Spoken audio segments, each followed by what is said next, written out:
Scotty Thompson crashes the boards. RJ Abarrientos escapes the trap. Justin Brownlee scores! Kapit lang mga kaastig. Last 20 seconds, Barangay with possession. This is winning time. Assist! Sama-sama ang buong arena.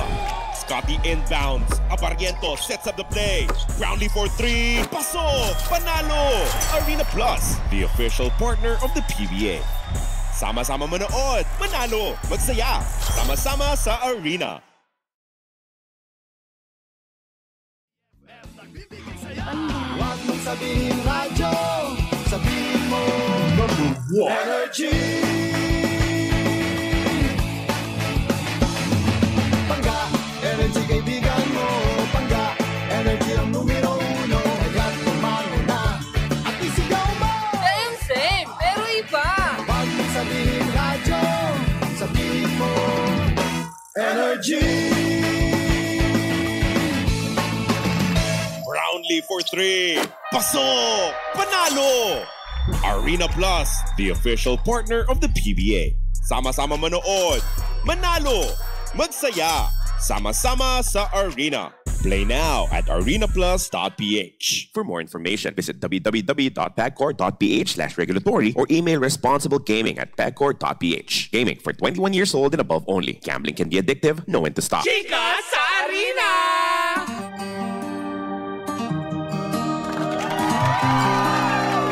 Isang magandang umaga, Metro and Mega Manila. Kapiling niyo na po si Kapitana Sisa. At ako naman po si Tita Cora. At eto na ang Chika sa Arena. Hatid yan sa atin ang Arena Plus, astig sa sports. Naku, Mare, tuluyan na ngang umukit. Hindi sa balakbak ng kahoy, kung hindi sa mundo ng boxing.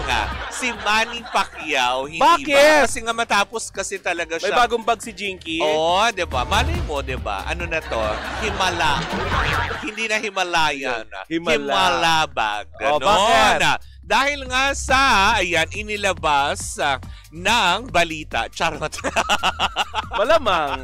Ano ba ilalabas? Yung inilabas kasi, Naalin hindi nga. ng mga boksingero. Kasi nga, diba, dun sa WBC or yung tinatawag na World Boxing Council, diba, kasi nga nabigo si Pacman na makuha ang titulo last July sa laban nila ni Barrios. Kasi diba? nga draw, diba? Yung WBC title, diba? Ay umukit naman siya dahil nangunguna pala si Manny Pacquiao ngayon sa inilabas ng WBC ng mga top welterweight ng mga boksingero. At top 1 siya. Sana all top. Oh, ay, hindi. Mas gusto ko Versa. Ganon. Sing and dance. Yes, diba? Para kahit paano, gumagalaw ang buong katawan mo. Perfect! Diba? I-push natin. Boxing pa ba yung pinag-uusapan natin? Pero yun na nga, diba? Masaya naman din dahil nga, kumbaga, tinanghal bilang top 1 ng WBC. Etong si Pacman, kung saan nga naman, may mga ilan din siyang mga kasama sa iba't ibang parte ng mundo, tulad na lang sa mundo ng France, sa, ayan, Mexico, at Great Britain, at Litunsa. O, Lithuania pala. Lithuania. Yes, ang ilan. Ang mga tawag sa tao sa Lithuania ay Lithuano. Ay, baka hindi. Ito matawag ng alon. Muwana yun. Muwana. Ha! Mali! Pero yun na nga, diba? Sa kasalukuyan kasi, Mare, sa kanyang division, kumbaga sa welterweight na ito, siya din daw pala ang tinanghala bilang pinakamatanda sa kanyang, alam mo yun, division. Hindi, kasi siya na yung oldest ngayon sa welterweight division, diba? Kasi nga, diba, nung last July ay pinilit naman din niya, kaya lang nag-draw talaga ang laban niya kay Bar. Respetado na siya, Oo, as in, kumbaga, isa na siyang haligi ng WBC. Kung may haligi, may anay ba? Wala, kasi ano yan, solidong buhos na hindi tinipid. Sa showbiz meron. Oo, diba? O, go. Nakakaloka, pero yun na nga, inaantabayanan ng lahat kung matutuloy nga ba ang posibleng laban muli ni Manny Pacquiao sa darating na Disyembre dahil hindi pa daw malaman kung sino sa dalawa kina Hervonta Davis o Rolly Romero ang kanyang makakalaban sa darating na Disyembre. At yan po muna mga kaganapan sa mundo ng boxing world at sa iba pang balita. Tita Cora, pasok! Mare, lumipad na ang Team Sino? Philippines, hindi ang team ni Maring Jessica ha. Okay. Oo, lumipad na ang Team Philippines papuntang Mongko o Mokpo. Ay. Muntik na ako may mabanggit na hindi pang radyo. Oh. Mokpo, Korea Oo. para lumaban sa Asian Throwing Championship 2025 na gaganapin mula bukas, August 21 hanggang 22. Ang taray. Kasama sa ating pambato sina Evelyn Palabrica, ayan, si Ana Bianca Espeliana, ayan. Para naman sa javelin throw habang sina Daniela Dainata, Russell Jerry Caforte, nasa sabak sa discus throw. Yan. Oo. Ito pa, Mare, magandang balita, Mare, ha? Sa tennis naman ay matagumpay ang panimula ni Lucas Sebastian at Go. Ayun pala yung apelido niya, no? Lucas Sebastian Go. Go, Lucas. Ano niya si Bongo? Ay, hindi natin sure kung diba? Baka kamakanan. uncle ba niya. Oo. Matapos siyang talunin ng pambato ng India, ayan, na si Arjun Astri. Ayan. Sa score na 6-2 at 6-3. Ito rin ang kanyang opening match sa Group B ng Roland Garros Champion Series Boys 16 ng under tennis. In fairness, paluan yan, diba? Yes. Saka yung habulan, paluan. Uy, mahirap mag-tennis ha. Correct, diba? Mag-badminton nga lang, yung mahirap, diba? Mag-tennis pa kaya. Ikaw, anong laro mo nung kabataan mo? Pico, Chinese garter, bipaw, ganyan. Ano yun? Yung jackstone na gano'n, imbis na jackstone, yung nakabalot sa square na gano'n, smunggo yung laman, mipaw ang tawag doon. Really? Oo, yes. Oh my God. Ano yun, no? Traditional Chinese game. Oo. Ano ba yung mga traditional tapos habang Chinese nakagano ka sa sa barbed wire. Charot, gumagano ka. Traditional Chinese game. Kasi kumakaw ka. Correct. Ngayon kasi nagbago na, Mare, di ba? Ano na? Pogo na. Hoy. Pero ikaw, anong paborito mong laro? Ano? Yung ginaganong-ganong ko. Pusa. Yung punta ng pusa. Hindi ka titigil. Anong tradisyon ang mga pinasa sa'yo? Bukod sa itim na hole. Hindi kasi ang laro namin nun kapag bilog ang buwan. Lumilipad? Hindi. Ang tabang aswang naman. Hindi makalipad. Tsaka anong panahon namin, Maris? Alam mo, hindi ako makapagsalita. Hindi ko ma-justify na hindi ako aswang. Ganito pa naman yung hair ko. Ayop ka talaga. Hoy! Wala kaming ganun nun. Takot ang pamilya ko sa kaap kaya hindi kami makalipad. Baka ma-sensor kayo. Baka mamaya tanggalin yung GPS, di kami makabalik sa kalahating katawan namin. Hindi nyo Kaya laro namin ng mga piko, mga ganon. Wow. At saka kasi di ba sa probinsya ko lumaki, Oo. so ang ginagawa namin, kapag bilog ang buwan at walang at madilim, taguan. Oo. Nakakala mo yung kalaro mo pa yung yung nasa taas ng puno, kapre pala. Yung pala hindi na. Oo, tekbalang pala. Hanggang sa magkakaroon ka na ng mga kate-kate, yung pala nausog ka na ng ng nabati ka. Yes. Gano, kasi may mga naapakan ka. Oo, dadaktakin yung nanay mo, paano yung dakdak? Oo, yung mga tipong, yan ang sinasabi ko sa inyo, pagka alas 6 kasi ng gabi, dapat nasa loob na kayo ng bahay, hindi nyo nagtatatakbo pa kayo dyan. Hindi kayo mga kung ano kayo. At yan na nga. Pero yun na nga, hindi ba? Siyempre mga pangganyan po muna mga kaganapan sa mundo ng arena. Kabiling niyo ba rin po si Kapitana Sisa? At ako naman si Tita Cora. At ito pa rin ang Chika sa Arena. Didiyan sa atin ang Arena Plus Astig sa Sports. Brownlee for 3. Pasok! Panalo! Arena Plus, the official partner of the PBA. Sama-sama manood, manalo, magsaya, sama-sama sa Arena. Play now at arenaplus.ph. For more information, visit www.pagcor.ph/regulatory or email responsiblegaming@pagcor.ph. Gaming for 21 years old and above only. Gambling can be addictive. Know when to stop. Cheers, Miss Gabaglita! With Tita Cora and Kapitana Sisa. Same, pero iba. We are number 106.7 Energy FM. Pagdawag mo sabihin radyo. Sabihin mo. Diba? Hindi kasi kanina pinag-uusapan natin kanina yung pagkababa kasi ng boses. Diba? Pero eto, bago natin pag-usapan yan, well, kung nabo-bored ka, diba, for today, dahil bukas ay holiday. Oh my God. Diba, na nakakaloka. Walang nyosok. Oo, diba, pwede ka talagang, alam mo yun, may gawin or hindi, matulog ka maghapon, makabawi ka man lang. Ay, pangga-depende lang naman sa'yo kung ikay walang ginagawa. Oo, alam mo ba ngayon, parang ito ay very hard time para sa mga taga-QC. Bakit? Alam mo kung bakit? Kasi di ba kahapon Quezon City Day. So may pasok ngayon. Tapos bukas wala na naman. Papasok sila ulit sa Biyernes. So paano? Bungal-bungal. Yung iba, nilive na lahat. Parang gawain ni Jimbo.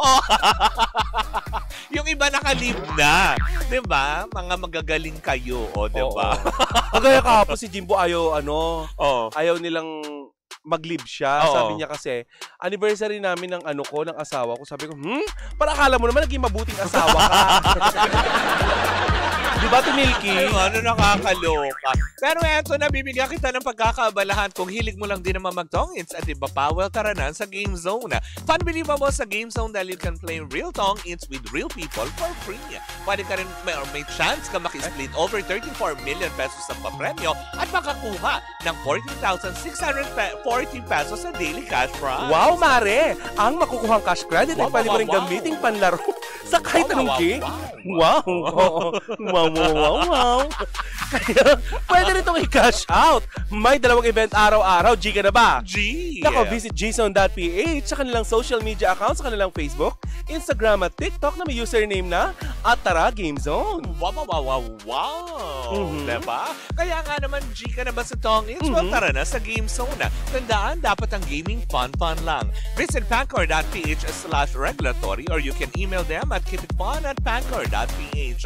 Promo runs from January 1 to December 31, 2025. EGLD reference number MKTG 2024-2564. Tandaan, Pangga, na gaming is for 21 years old and above only. Gambling can be addictive and know when to stop. Wow! Diba? Naay ng pangtaya. So, stop na muna. Diba, paalala ng Game Zone yan, pag di na maganda, stop na muna. Yes, pag di na maganda, mag-rejoke ka. Lalo pag di ka maganda. Pag di ka maganda, quiet ka. Sidekick ka. Elbow ka. Diba? Naku, nahulog. At eto, Mare. Napag-uusapan din lang naman natin ang ganda. Ay, ako yun. Hindi ikaw yung batayan. Claiming, bakit? Naiinis ako. Huwag ka nga, ganda mo nga today, di ba? Alam mo kung ganyan lang batayan ng ganda, sana hindi na lang ako nag-make up. Di ba? Huwag kang ganyan na nakikinig ng aking kumala, si Delia Lema. Talaga? Delia Lema. Hello, Male. Delia? Ikaw babate, pabate? Wala pa hubs? Wala hopya, padala. Tandaan mo, mag-ghost mat, dalaw sila multo sa'yo. Ay, nako. Kasama din niya ang kanyang anak ni si Corinne Terry Slim Chua. Na asawa ni Dexter Chua. Ang pamilyang miyembro ng Filipino-Chinese Chambers of Commerce. Na sumasamba sa? Champoy. Eto na nga, Mare, sa ating Baklit Ask for today's video. Uy, alam mo, may mga sumasagot sa Baklit Ask natin. Kasi di ba sabi natin, sino yung mga bold star na naaalala nyo? Alam mo, may mga nakikita ko doon, comment nila kahapon si Joyce Jimenez. Oo nga naman. Isa yan. Yes. Diba? Lalo, diba? Scorpion Nights with Albert Martinez. Yung friend mo na si Maui Taylor. Okay. Next. Sino pa ba? Si Maui Taylor yung unang Klaka. Eto na lang, Mare. Kauso ng to the left, to the left. Yes. To the right, to the right. Correct. Ito ang ating baklitas for today's video. Anong baklitas? Kapag holiday, Mare, ano ba yung mga magandang gawin? Usually, naglilinis ng bahay. Kasi kapag na-sandwich sa paso. Kasi yun yung time na makapaglinis ka tapos maglalaban ng mga natambakan na. Kasi bad trip, Mari, kung mag-out of town ka tapos kinabukasan may paso. Parang ka naman tangan nun, di ba? Wala kang habas. Wala.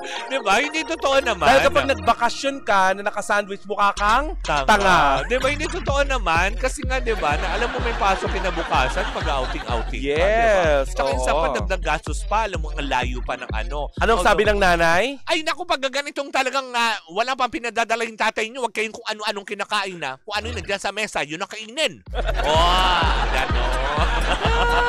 Ako, ano ba? Oo, maglaba. Diba? Parang yun ang gagawin mo. O kaya manood ng mga magagandang shows. Kung babalikan natin yung 90s, kapag walang pasok, masarap yung medyo umaambon. Correct. Tapos nanonood ka lang ng TV. Oo. Actually, ng mga panahon na yun, kasi hindi pa naman gano'ng kausbong yung gadgets. Although, may mga gadgets na, kaya lang yun yung portable. Oo. Kasi di ba sa cellphone, wala pa namang usong game bukod sa So, Snake. nagkaroon ka ng Nintendo dati? Oo. Talaga? Yes. Ano pa yung mga nilalaro mo dati na gadgets? Kasi lumaki kayong mayaman pero di ba? Hindi naman sobrang yaman. Sapat lang. Ganyan. Oo. Kaya pinangingilagan kayo ng kapitbahay. Correct. Yung mga tipong alam mo yun, pagka kinamusta mo kami bukas sa katumbak. Yung wala nagbibigay ng lutong ulam sa inyo. Wala nagbibigay. Kasi nasa gate pa lang, anong linyahan mo? Layas. Eh pag may kumuha ng bunga ng punong mangga sa inyo. Hoy, amin yan. Hindi wala naman kami puno na mga bayabas. Sa may ugali. Di na nga maganda. Parang galit talanggam. Bayabas naman. Nandun sa dati namin bakay. Oo. Eh may nakatirang parang engkanto doon. Kaya naiya ako na lang. Kamag-anak hindi? Hindi naman. Friend? Oo. Pina-friendly ko na lang. Family friend? May family friend sila engkanto. Eto na! Back-latest natin. Ang ating back-latest for today's video. Naku, eto na. PBB Gen 12 housemates. Kabilang nga daw sa cast ng Call Me Mother ni Vice Ganda. Wow! Oo! Palo! Yes, diba? Kasi kumagay yung 6 daw na PBB Gen 12 ex-housemates na parang tipong pinupush daw ngayon na mapabilang nga daw sa Metro Manila Film Fest entry ni Meme Vice na Call Me Mother.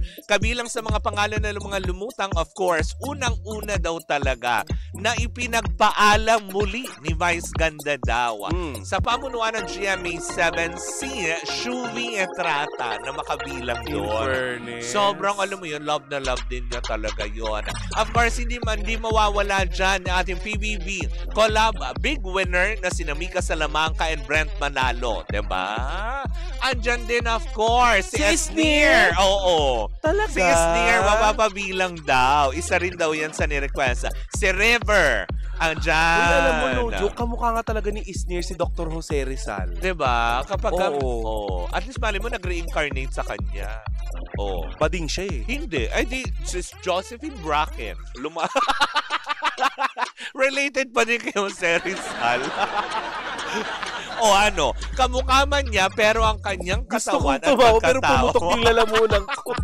May kanyang pagkatao ay naging si Josephine Bracken. Napakapalad naman ni Isnir. Diba? Kamukha niya ang national hero. Oo. At ang, alam mo yon na ang ating pambansang bayan. Yung buhok dyan ni Meme, parang si Shiman. Oo, diba? Akala ko, si Meme pala yun. Akala ko si Mayet de la Rosa. Oo, diba? Para din siyang si Sedi, ang munting prinsipe. Pero Dog yun show. Diba? Huwag seryosohin. Bakla. Kulot, diba? tas kalbo. Paano? Nakakaloka. Huwag niyong seryosohin si Dulce. Diba? Bakit? Mag-isa. Paano kung wala ka na? Alang galing. Ang lamig ng boses. Pero yun na nga, talaga. Tapos si Clarice de Guzman, ang isa din sa makakasama. Ang tanong, nag-audition ba sila or handpick? Parang nire-request na makasama. Diba? Pero ang tanong ngayon ng sambayanan, asa na naman si Fiang?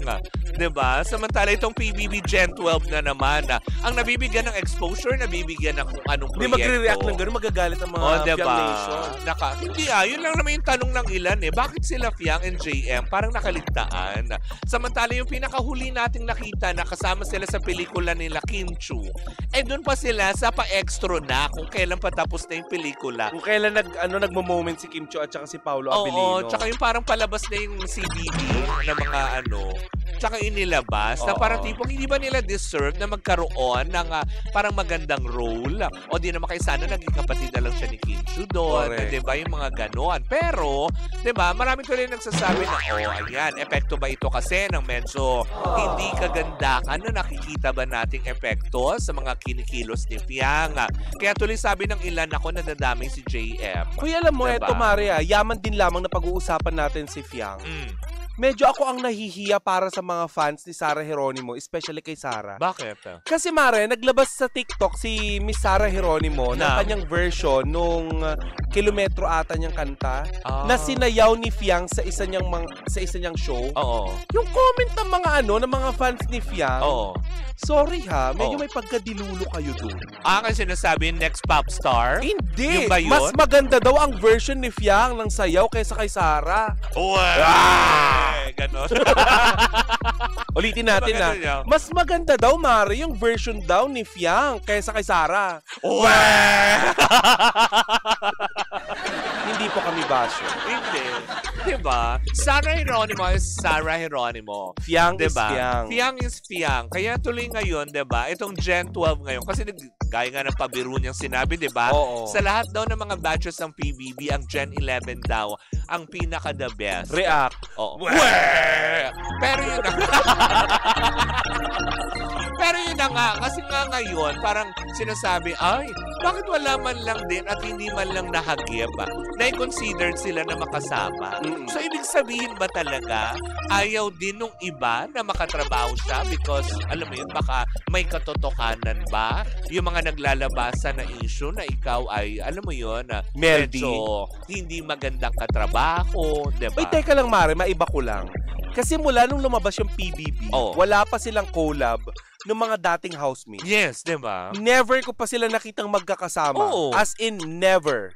Diba? Oo. Ano kaya ang problema between the two batches? Well, hindi natin alam. Kasi nga, syempre, diba, na parang last season siya na big winner sila Fiang, diba? Ngayon may umusbong ng bago na mas kinakagat ng mga tao. Paano yung kagat? Gano'n. Pacman. Parang ang luma ng Pacman yung gumagano. Si Pacman ganun yun. Yun ay baka bagong Pacman. Kamaupo para sa'yo. Parang mali.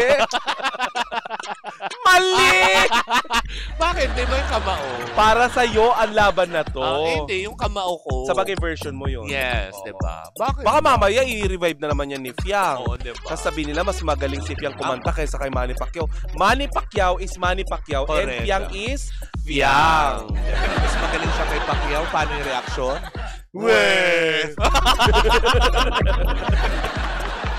May bago na naman kay kabubisitan sabi.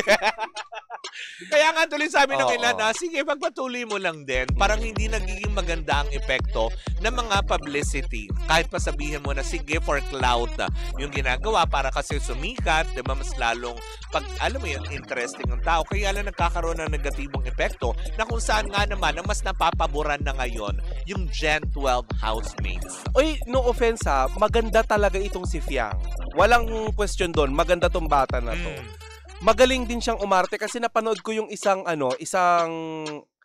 episode nung ghosting niya. Maganda, magaling. Talaga? Hindi ko alam kung bakit hanggang ngayon wala siyang solong programa o wala siyang solong project. Yung movie talaga na, yung ghosting, kanila yon. Pero ang hinihintay ko kasi serye.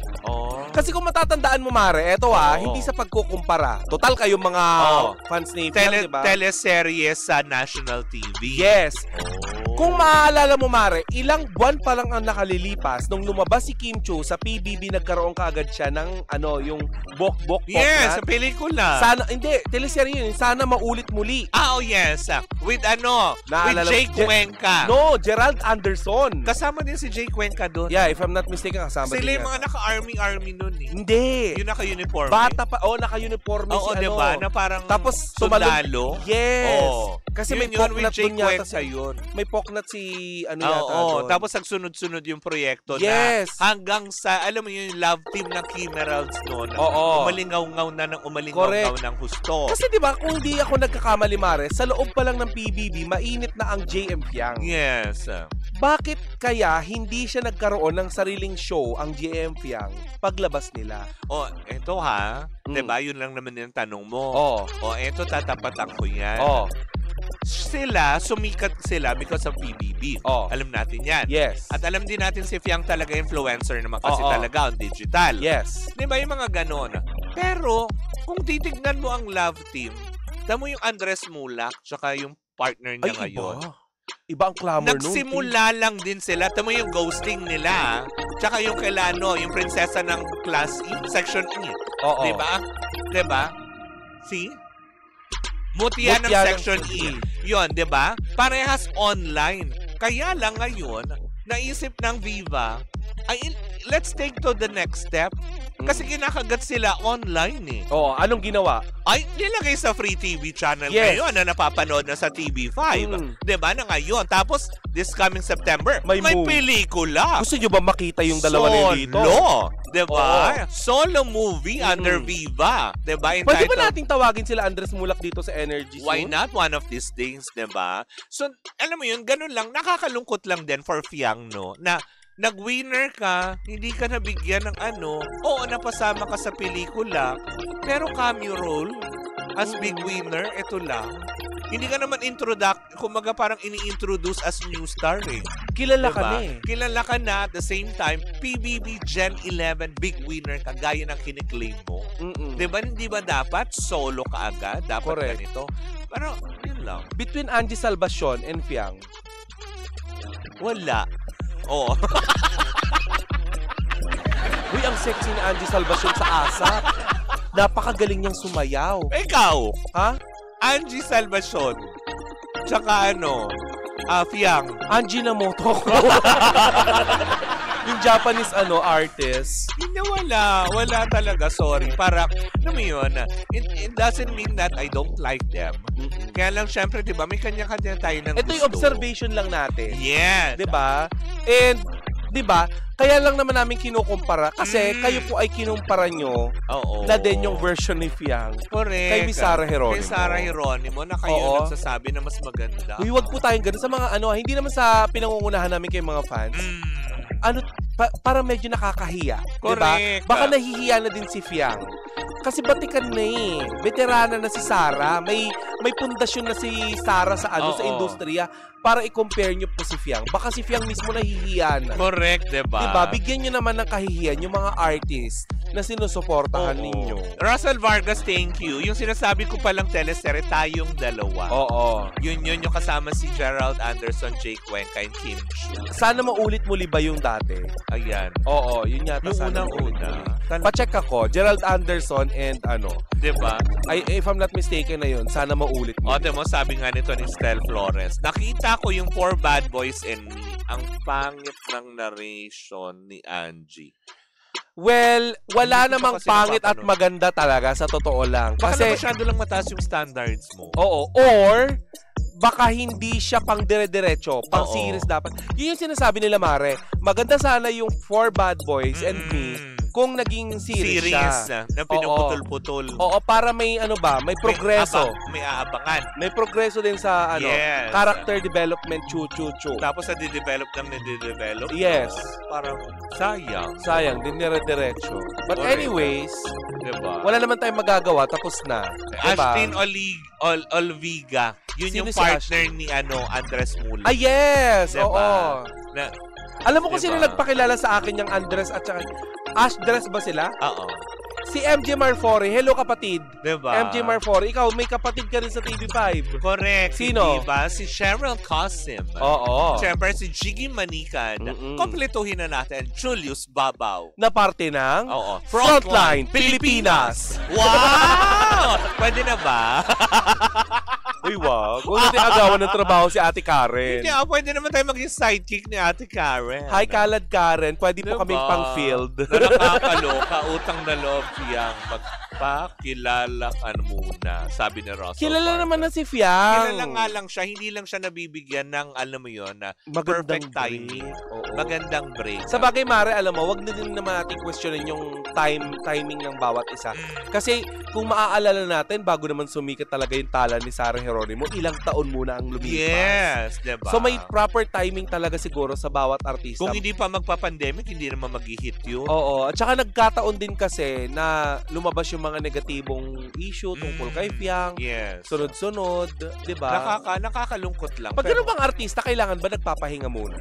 Hindi naman siguro kasi pa nagpahinga ka tapos ganun, 'di ba? Pwede kasi ang strategy kasi doon is sige sakyan niyo lang ng sakyan.